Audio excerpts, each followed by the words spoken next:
So the biggest thing that I'm seeing like so far as you're riding around that I think would be really beneficial and helpful is we got to figure out how to get your arms in a better place to have like a really good connection.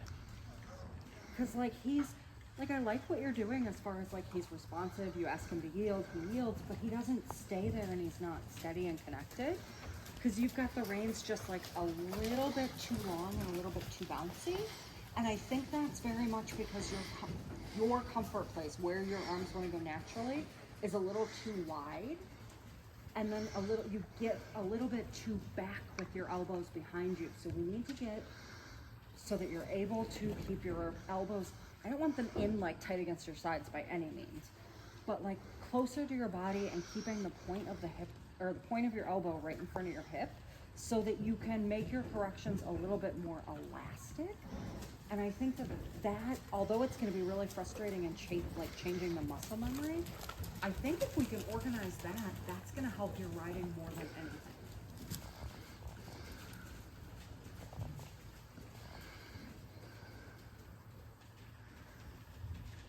Good, even a little bit shorter, and let the hand, it's not that I want the rein shorter so that he's tighter, I want the rein shorter and your hand carried a little bit more forward still. So this is probably like part of the way that you ride with your hand like that. It's very much like it's a young horse kind of a place. It's a very like driving, like triangle rein kind of a feeling, right? And I think if you can, I ride all my young horses like where my arms are a little wide and I've got the hands, it's more like a wheelbarrow-y kind of a feeling. And you want to start to think of keeping your arms in a little bit more of a sophisticated place so that you're riding him to the contact more than like kind of guiding the contact. And that's just going to be, honestly, it's going to be a lot of muscle memory. You're going to have to be like, shorten my reins, elbows in front, shorten my reins, elbows in front, like pretty much every third stride, to be very honest with you. And then make sure that as you do that, part of keeping that hand wide is don't let your thumbs point toward each other.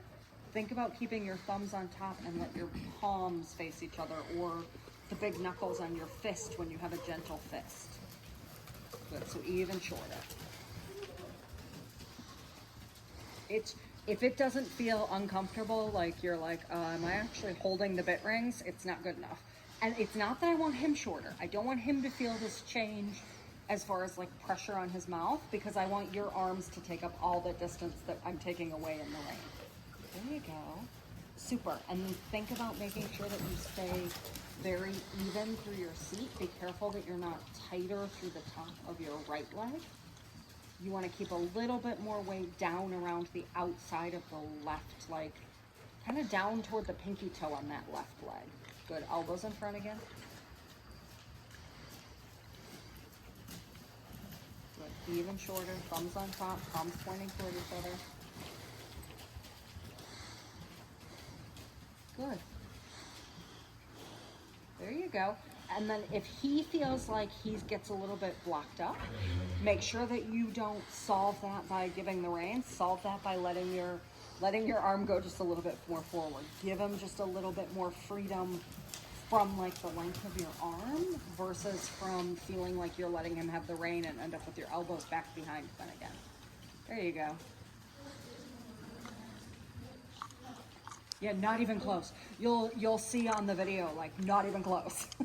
Like eventually, I'd still like your reins to probably be another 2 inches shorter. So yeah, so here's the thing that sucks the most about like anytime someone tells you to change something in a lesson, if it doesn't feel like super uncomfortable, you haven't changed it enough. And it's no fun. I always hate it when I have to do it myself in lessons. I'm like, what do you mean my left leg's a little too far back? Like, no, it's not. And I'll move it like a 1/4 inch and I feel like it's like a good 2 inches. And they're like, move your damn leg. And it's very much, it's gonna feel really awkward to you until we can start to turn that muscle memory around. So you're just gonna have to kind of breathe through it a little bit.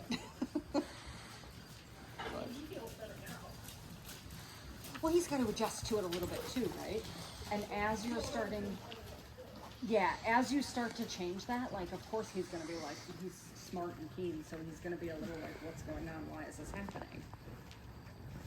think about keeping you're doing a better job of keeping the elbows in front and getting the range shorter, but you're still wanting to ride like this. Yeah. You gotta get those thumbs up and the top. Because otherwise, what happens when the thumbs face each other, you lose all that elasticity through your joints. When you keep the thumb up, you have so much more freedom through your whole side. And keeping the hands like this, it keeps like your, I don't know what the name of the muscle is, but it's like the top of your rib cage is always gonna be a little bit tight. And that's such an effective half halt that you don't wanna accidentally be holding that all the time just because you've limited yourself by getting used to having like the piano hands as opposed to like wine glass hands. There you go, shorter reins again. But they don't have to go by much this time, but they do have to go by a little bit. Good, elbows in front of your neck. Lift even a little more, you got this. There you go. There you go, don't straighten the arms too much. Let it go, let it feel like it comes from, like that your shoulder relaxes down a little bit. I don't usually get to say that. Usually I'm yelling at everyone to get their shoulders back. You actually have to like let a little bit more movement forward from there. Good. There you go. Yeah. Super thumbs on top, no piano hands. Good, don't let the elbows sneak behind you again. So eventually, like when this is really easy, I don't mind if your elbow occasionally goes behind. My elbow goes behind my hip sometimes when I'm riding, if I'm on a horse that is very well schooled and I'm schooling them in a little bit of a deep frame. But you want to make sure that that's not like where your elbows are wanting to reside as the normal place. You know what I mean? Yeah, good. Let's change direction, go a little bit on the other side when you're ready. Good. Super. Palms face each other. Good. Thumbs on top, palms toward each other.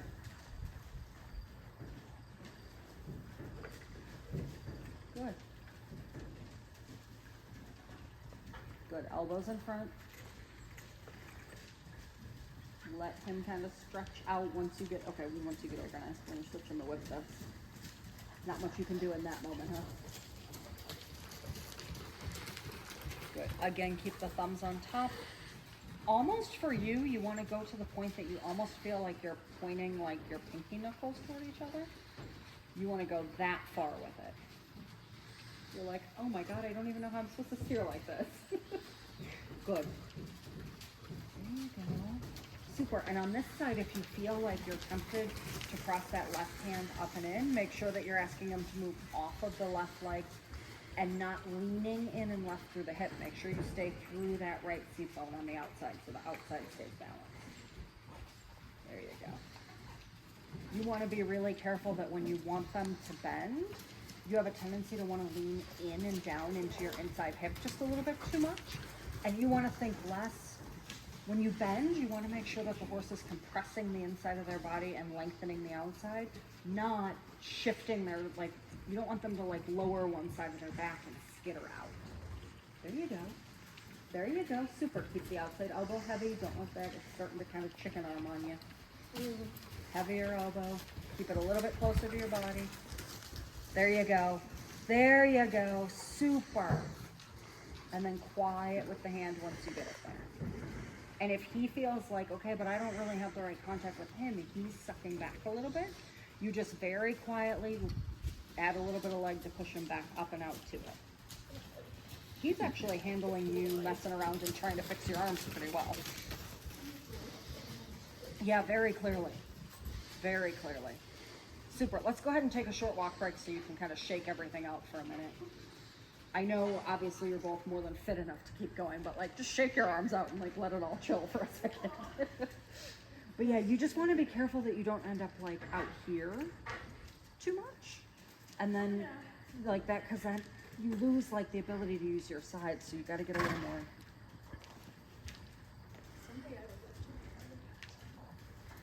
We'll get there.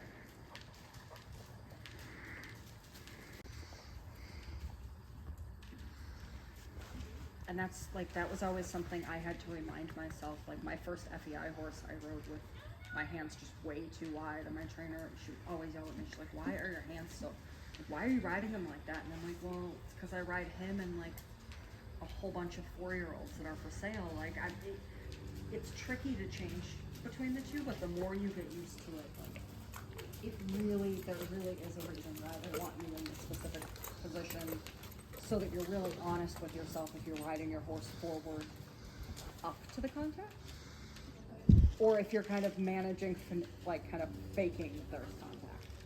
And you can manage to fake there's contact really far, trust me. I did with that first FBI horse. I'm like, he's so great in the bridle. And then I was like, oh, we get the 110 and I'm like, I can't do them because he wasn't really truly through enough in the bridle. So you can get really far faking it if you're clever enough. But I'd rather teach you not to do that.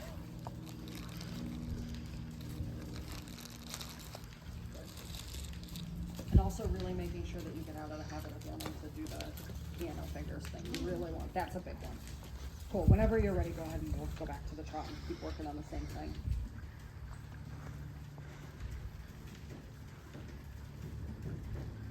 You've done a really nice job of getting him to be a heck of a lot more even than I remember him being from before. Like that, it's, I mean, which obviously you've had plenty of time to, since I've seen him the last.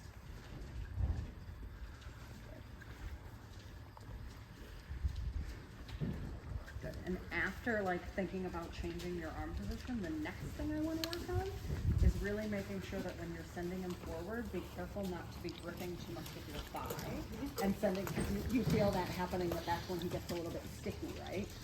So you really, for me, it helps me a lot to think about, to keep my leg more drapey and make sure that I'm not using too much pressure from the thigh to get them forward. It really helps me to think about keeping the weight on my pinky toes versus keeping the weight, like, you know, you always hear keep the weight on the ball of your stirrup, on the ball of your foot. It helps me a lot to think about kind of pushing out towards like the outside of my foot rather than keeping it too much on the inside. I don't know if that'll necessarily work for you or not, but it's certainly something to have in mind, that you make sure you're not closing the leg too much like a jumping leg, right? I'm guessing that's not the first time you've heard that one. Good, fix the hands again, thumbs on top. Good, and if he feels a little bit like wobbly in the contact when you're working on changing your, like adjusting your position and stuff, I really don't care. Like, do I love it? No.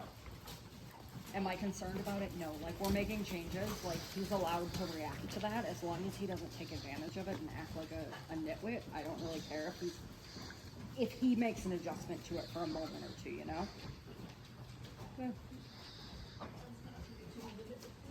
No, he doesn't seem very nitwitty at all anymore. And he looks really good in his muscling too. He looks more warm-blooded than thoroughbred now. I would still like to see, like, when you look at the way his neck is muscled, you can still see that he needs more in front of the withers. But that's not really going to come until we build that really good connection that he's pushing, really truly pushing over the top line from behind, right? But like, he's definitely on the right track of building things in the places that he should be. Very, very good. Is he warmed up enough that I can see a little bit of what the canter looks like? Okay, cool. Whenever you're ready, I don't need anything fancy, but just let me see a little bit of what that looks like on both sides. So careful not to. Yeah. I was gonna say, I'm like, I don't want him to like go to sleep on us because we're working a lot on you. We want to make sure we keep him in tune too. Good. Careful not to, like, when you want to get him more forward, be careful you don't accidentally overbend his neck right in front of the shoulder. Really think about using that outside leg to kind of send him through to the connection from your outside aids as well. And not from a tight thigh from the outside legs, but really from a feeling like you're just slowly at each stride saying, get up there, you're okay, get up there. There you go.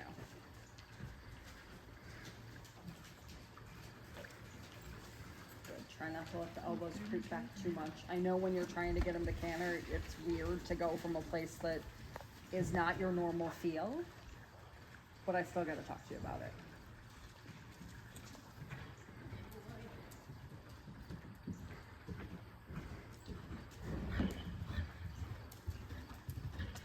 Good, so the canter is very, very much improved since the last time I saw him, but it's still, like, it's too tight in the base of his neck. Like, I feel like he's wanting to Like, well, breathing might help. That's certainly gonna help. But I feel like he wants to turtle his neck in and hold himself like from the muscles like right at the top of his shoulders. If you can kind of picture what that would look like. So you want to loosen his neck in a way that without overbending him, you got to kind of find a way to get him to like loosen up and snake his neck a little bit longer without you just having to drop him in a way that makes him want to fall onto his forehand, right?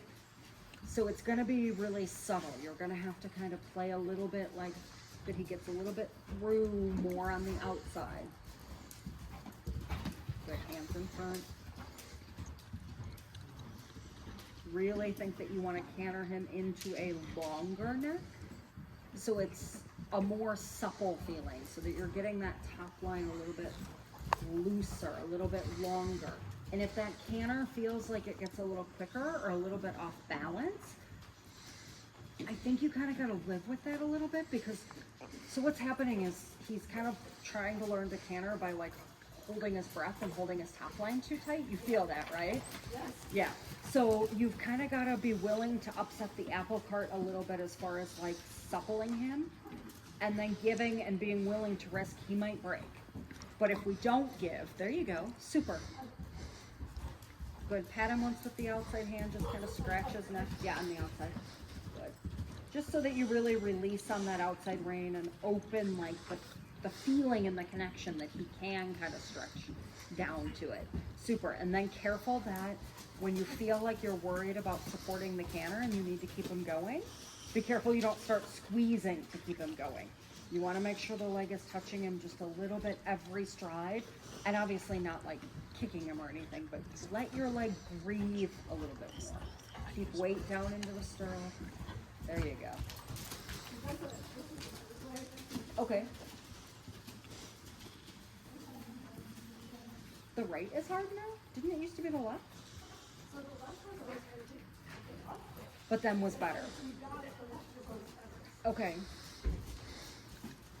Good, careful not to overbend his neck too much. Feel how he wants to like tip out at like C2 kind of, yeah. Make sure that you're really thinking about keeping him straighter through like your outside knee forward toward the bridle.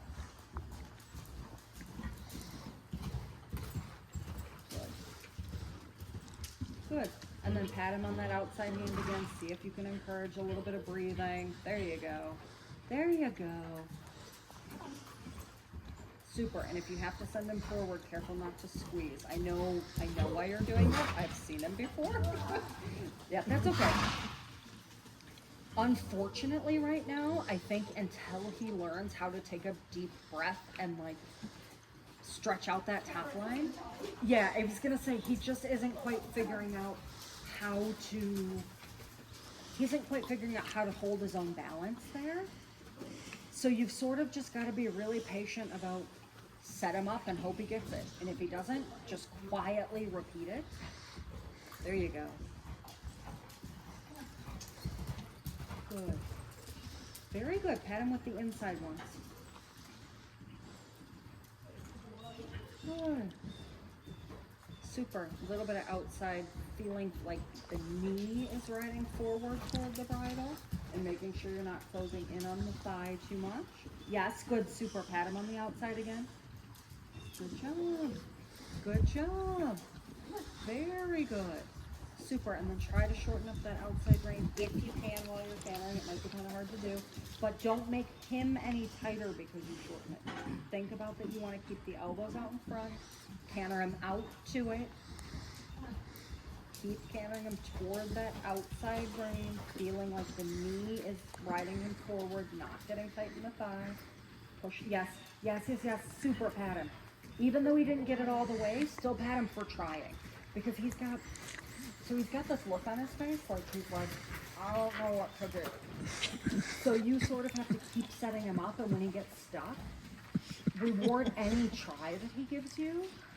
Don't wait to reward him actually getting it, because I don't think he's gonna actually get it until he really feels like there's gonna be a reward for it. Does it? You kind of gotta like meet him in the middle, if that makes sense. And I know that's frustrating when you're working through something like this, so don't let him make you feel rushed while you're working on it. You feel how he kind of, like the energy kind of starts to get up a little bit too much? Try not to feel, I know it's hard not to feel frustrated, but try not to let it feel like it's a big setback. Once he gets through this, you're gonna have one hell of a nice canop. There you go. There you go. Good. Through on the outside, soft on the inside.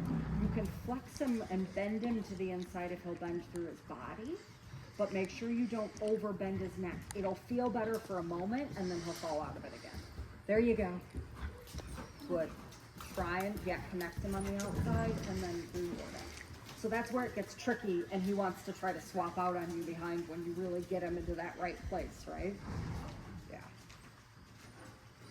Good. Through on the outside rein, be patient, get him a little bit rounder there first. Good, rein short. Oh, goes out in front, there you go. Good, and just keep riding through. If he wants to stretch too much, that's his problem. You're gonna keep sending him forward through his back. Good.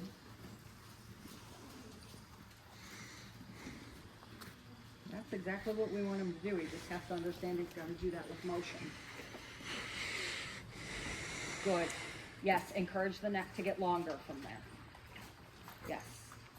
Super. Think about riding forward through your seat, forward toward the bridle. You want the feeling in the hand to be almost like the reins are sticks and like you could push his neck out and down. Obviously that's not possible, reins are reins, but that kind of a feeling that as you're riding forward, you're really trying to encourage that his top line gets longer. Until he really gives you that like ridge over his back where he lets that withers go looser, I don't think you're gonna get a breathing feeling. Yes, pattern reward him, good. Super. Super, encourage the neck getting longer again, stretch him down. Yeah, that's the trick, huh? That's the trick.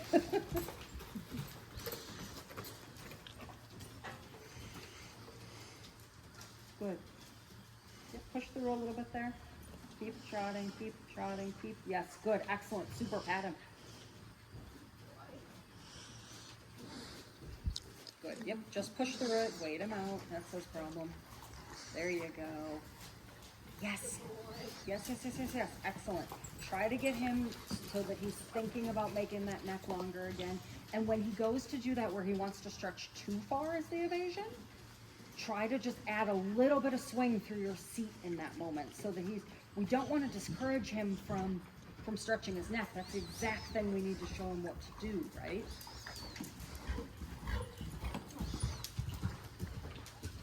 Good. Good, good, yes. Good, careful not to add too much, like, I want him to go, but make him go in a way that makes him stretch his top line out. Be careful that when you ask him to go forward, that you don't encourage the like pogo stickiness with your seat, right? You want to really canter him off of a light, loose, there you go, off of a lighter, looser leg. Let him stretch through the outside of his body a little bit more if you can. Yes. You're so close. Very good job. Not bad, yeah? I know it's frustrating. You can let him have a short walk break, mostly for you. So when you feel that where he wants to get like up and tight, you want to be really careful that you don't prioritize that he goes. You've got to prioritize that he goes longer first, right? So you want him to go, but it has to be in a way that encourages that he stretches his whole top line out, because he just gets too, like he gets crunched and then wants to pogo. So if you think forward and accidentally block that stretch from happening, then he just gets jammed up and then he gets kind of pissy because it doesn't feel good and he doesn't understand how he made himself not feel good. That makes sense, right? It all makes sense to Yeah. riding it is a Absolutely. Absolutely. because he feels quite dull today. He So looks then just I a do little bit. stupid shit with my legs. Yeah.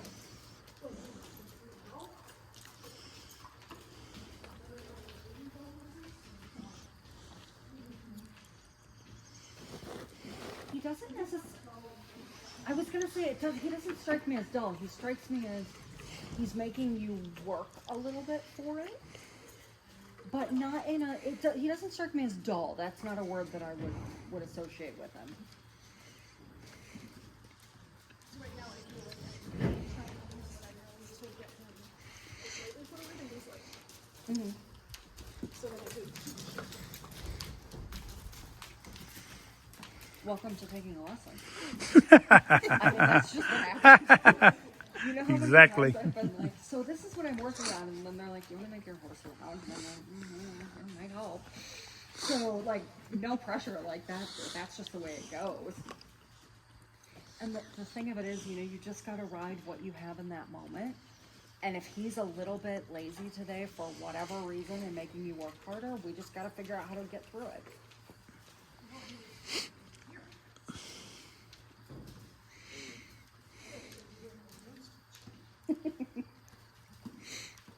Well, it's hard it's really hard when you're riding one that's doing what he's doing in the canter, because you're like, just fucking canter. Just keep doing it. It's not that big a deal. Just do it. Because he's so close, but he just doesn't understand that he's gotta like, and let it all like kind of fall out the front. I wouldn't fall out the front, sounds wrong, but like, it's gotta just like fall down from his withers so he'll stretch all of the vertebrae out in his back, right?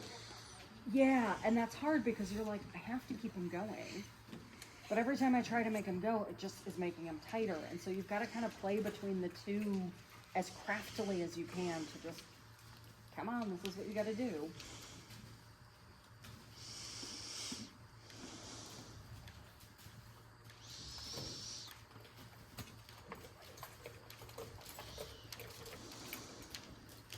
Whenever you have had enough of a break and you're ready, we'll get him going again.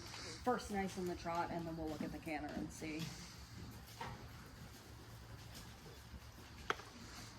And when he does weird stuff like that, where he's like, he's holding a little bit of a grudge from us just pushing at the canter a bit, I would ignore him. As long as it's just like that little, like, with his head, I would just be like, go forward, you twit, like, you're fine. Don't overthink that when that happens, okay? If it happens like a lot and all the time, we can talk about it and that'll be different. But I was gonna say, I feel like that's just like a little, like, you guys just pushed at me a lot and I'm a little bit holding a grudge about it. I don't mind when I push at something with them if they have an opinion about it, as long as that's what the opinion is. Like, hey, I noticed, just so you know, but like there's not actual like attitude behind it. I don't get too excited about that. Good. Super, trying not to pop your elbows. Nice. Nice, you're doing a good job of keeping them more in front of you now again. I like that.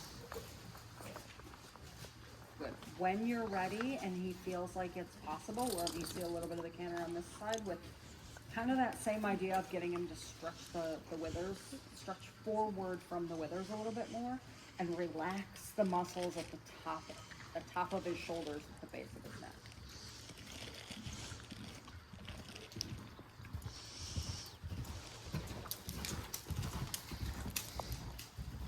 Get a little bit softer through your inside hand if possible.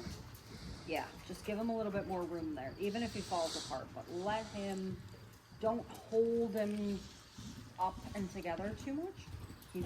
He's got to figure out, even if it feels fast for a couple of days, or even if it feels like he falls apart, you've got to get him so that he stretches that top line and is just rounder through his whole top line. So, yeah. Excellent. Excellent, that's exactly right.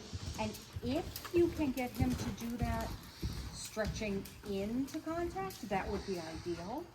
But if you can't right now and you have to just give him the room to sort it out because we picked up the hard side, I thought I was picking the easy side because I forgot it was just getting into it. That was weird. Good. Super.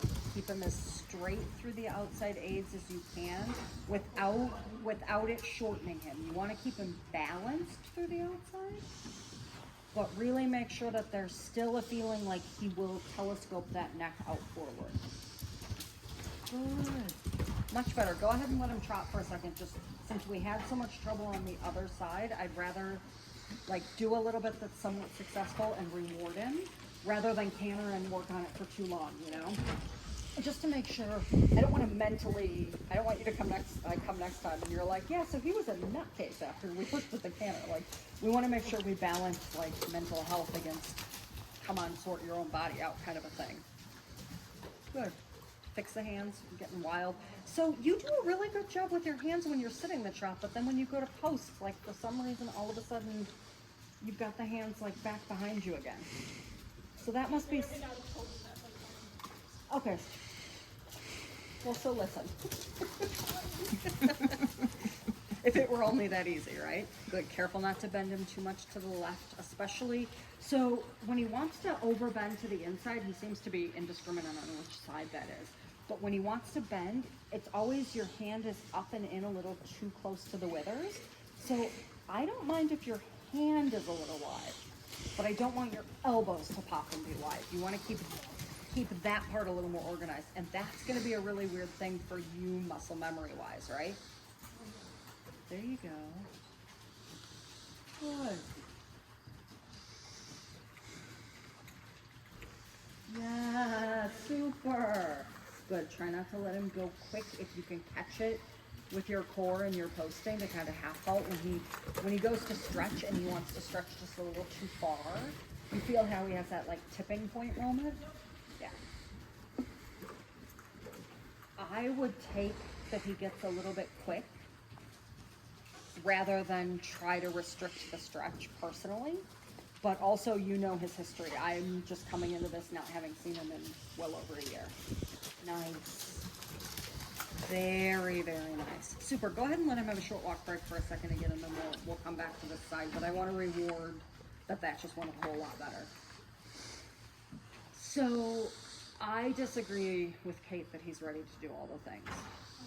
He has to be so much more through in his top line in the canter before he's got to be more through, and that's got to be your priority, because if you let that go for too much longer, you're gonna end up having so much of a harder time fixing it, because he's already struggled with that for so long because of his other issues, right? So I would personally, before I worry about anything else or completely take the blame, like, yeah, we need to change some things in your riding. Guess what? We have to change some things in all of our riding. I don't think necessarily the problem is so much that you have to be better so you can do the things. I think he has to be a lot more supple so you can do the things. A lot more through. And there is a school of thought that going sideways will make them more supple. I feel like if you go sideways before you have a degree of throughness, they learn to use it too much as an evasion. So I would hesitate to do much. I mean, little like, can he leg yield out in a circle kind of a thing? Like, I have no problem with that. You can teach him that kind of thing. But for me, I would be working so much on just, dude, you have to be able to walk, trot, canter on a 20-meter circle through and stretching and not, he just wants to like, and hold himself too tight, like right at the top of his chest there. Yep. And that's where we want to just work that he can get a little bit looser and have a little bit more of a degree of self-carriage before he learns to go sideways and uses the sideways and it's as an evasion to avoid really becoming through. Just my personal opinion, like the way that I've always done it, but I would very much make getting that throughness and that suppleness more of the priority.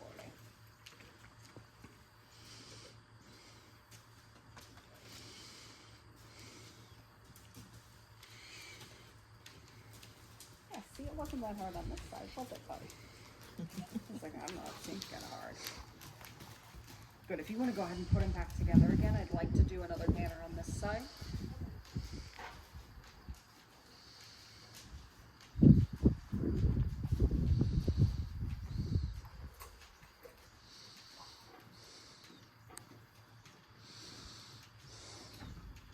Definitely work in your rising trot on working on the contact as far as making sure you're not riding with the hand too wide, like all the things that we talked about, right? But when you go to the canter, just work on getting him to feel like he's through. I don't care if you have to put your hands on top of your head to get him to come through. Like, getting him to understand that he needs to be looser is gonna have to be something that you might feel like you're more successful in that in a little bit of a lighter seat some days. You might feel like you're a little bit more successful if you just gotta kind of play with it and feel like, okay, if I make my reins a little bit longer, is that better? If I sit lighter with a shorter rein and more forward, is that better? You kind of have to play with it on a day-to-day basis, depending what he brings you.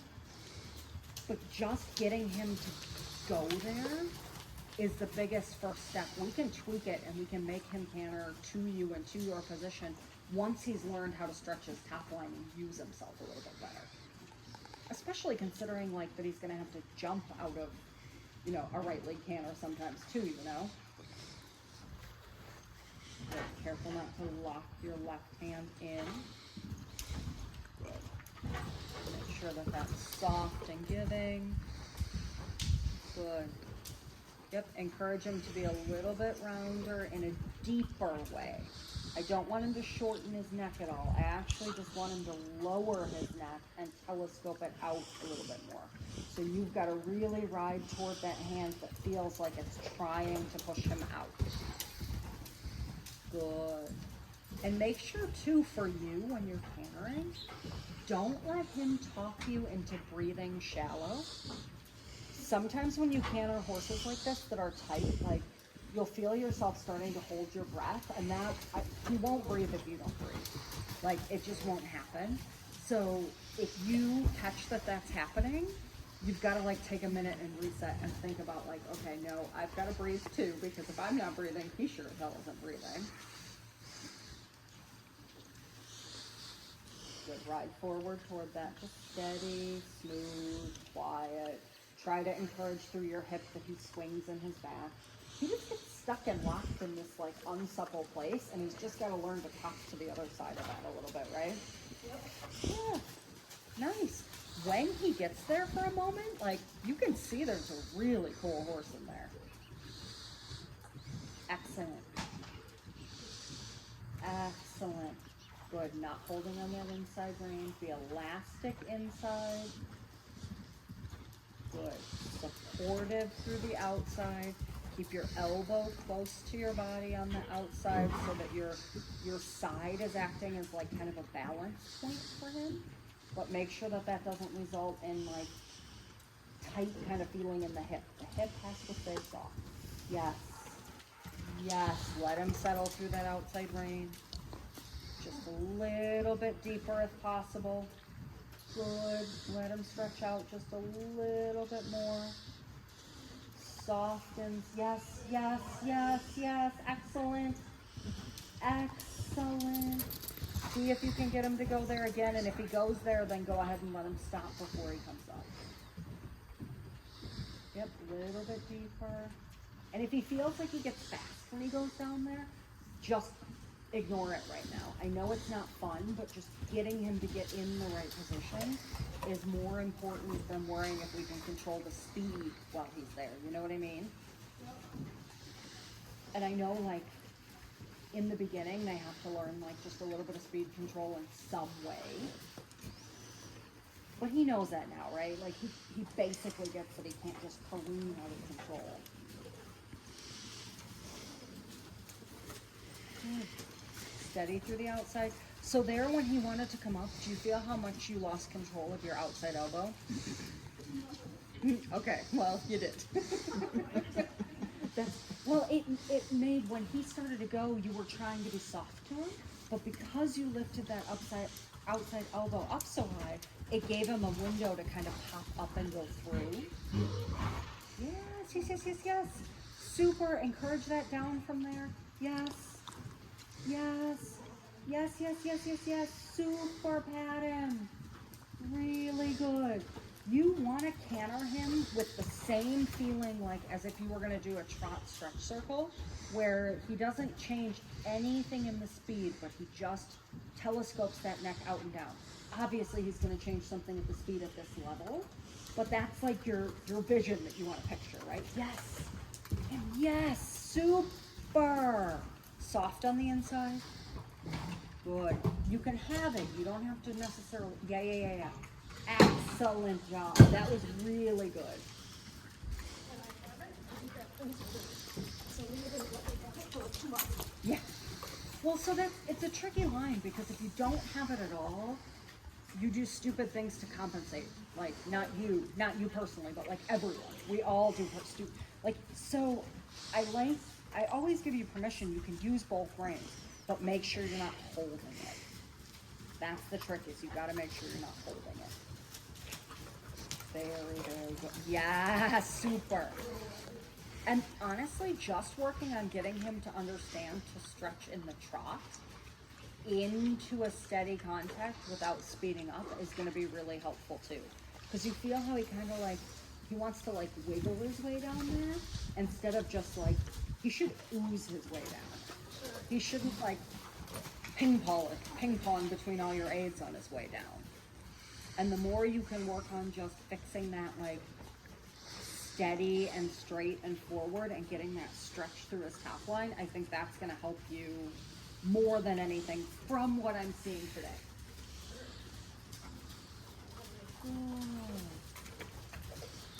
Excellent. Super. Go ahead and let him have a walk break again. This is definitely starting to hit the right direction.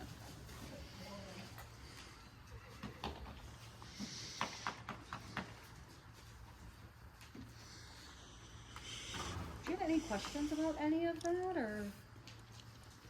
Do you have any concerns about the swapping behind railing for me? No, absolutely not, because it's a throughness problem. Okay. It'll go away once he's more through. I had a horse at home that actually he comes back every winter because I sold him to someone who brings him back in training.